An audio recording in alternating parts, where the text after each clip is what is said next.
It is a pretty good, entertaining movie, but often very confusing.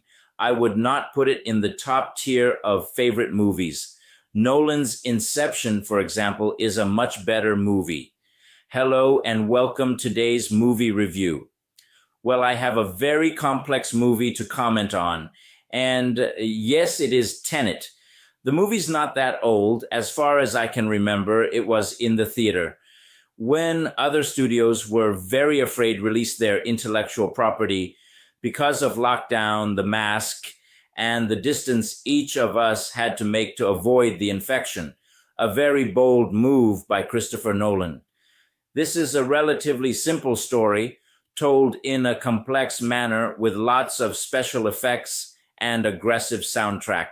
Our future civilization has figured a way to interact with the past, and now, in our present, they intend to correct a problem we caused them, and if necessary, destroy the world as we know it.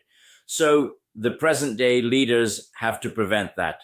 I've seen a lot of hate for Tenet, but I honestly believe the movie will age very well. And a lot of the people who hate it now will come to realize just how ahead of its time it is. I will admit that it prioritizes concept over plot and character, and hard-to-hear dialogue has become a recurring problem for Nolan.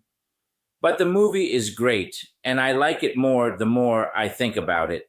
You don't need to be super smart to understand it, as some die-hard Nolan fans claim, but I believe you do need to be fascinated enough by the philosophy of time to make it a pleasant experience.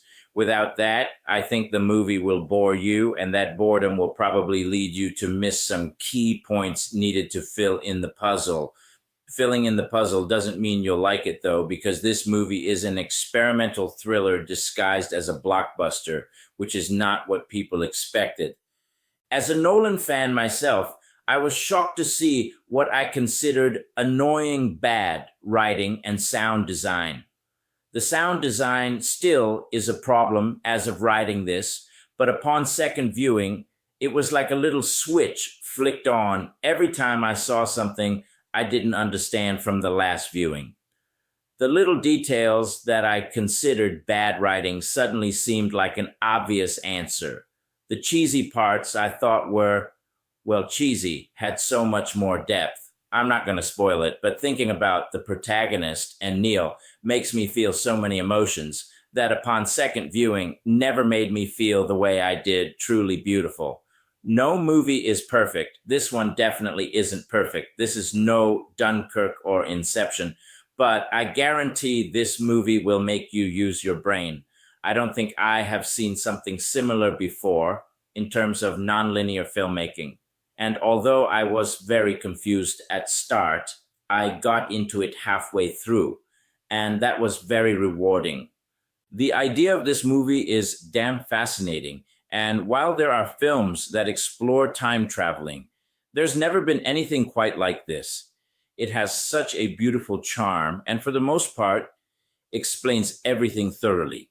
It feels so much more complex than any form of time traveling we've seen, and no less could have been expected from Nolan. Nevertheless, I do have issues with the film that I cannot really express without spoiling bits of the story. There are definitely little inconsistencies that I found myself uncovering as the story progressed. However, I only had one issue that I found impacted my enjoyment. That issue was understanding some of the dialogue. No, not in the sense that the movie is too complicated, but more that it was hard to make out was being said at times. It felt like the movie required subtitles, but that probably was because at a time in the film, there was far too much exposition. One of Christopher Nolan's most fascinating movies yet. The inversion concept is unique and outstanding. The performances are excellent. The cinematography is super. Some scenes are simply breathtaking. It's a visual art. The action and practical effects are incredible. It does require a lot of concentration and possibly multiple watches.